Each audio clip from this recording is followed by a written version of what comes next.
I was heading from Kamloops to the Vancouver International Airport to pick up my mom. She was coming to celebrate my graduation from my master's degree. I was one of the passengers. The car was driving on the highway close to a tunnel, and the car lost control.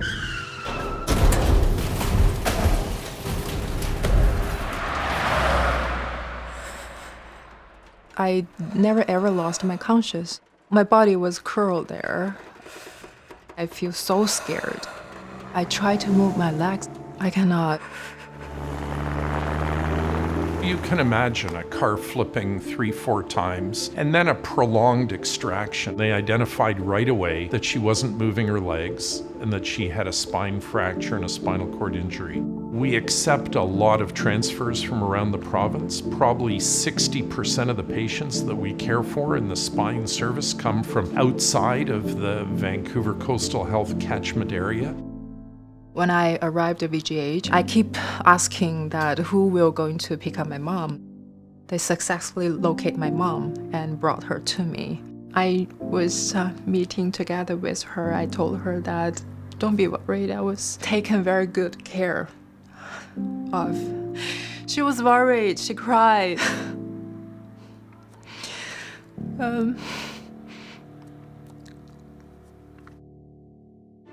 We try to create the optimal environment around the spinal cord for it to recover. And that means surgery in almost all cases to take the pressure off the spinal cord, prevent movement that might injure it even more, take those bone fragments away. We did what's called a posterior instrumentation infusion, and that involves putting screws into the vertebrae and then realigning the vertebrae to allow the fractured fragments to push back and to recreate the canal that the spinal cord and spinal nerves go down.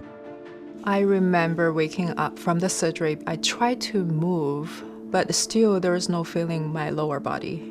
When I was told that there will be limitation on my mobility, I feel pretty sad.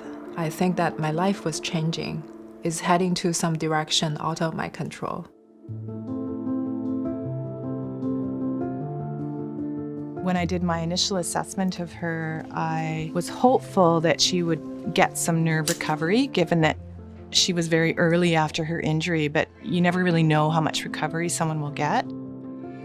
My OT and PT inspired me a lot. They never tell me that I will have the limitation. They always motivate me that I can do more.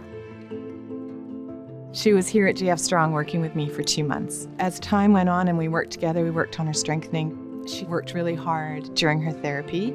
She had a strength of spirit that allowed her to push through that and look at that as a challenge. She really made a fantastic recovery in a short period of time, given the extent of her injuries. When she left here, Lorraine was able to walk. It's like a reborn in my life when I regained the ability where I can walk on the ground. I was allowed to walk on the ground. It's amazing. It's a happiness right away from bottom to the top of your body. I want to cheer up. I want to tell everybody around me or tell the world that I can do it. Now I'm very active, moving around, not only indoor, but around the city. Lorraine, she's very positive, energetic. We all love her. She is definitely very grateful to the team, of the doctors and the nurses, anybody who had helped her through the rehab. About 2 years ago, we did do a fundraising by our staff, and we make the donations to GF Strong, and we are actually going to do it in the coming new year.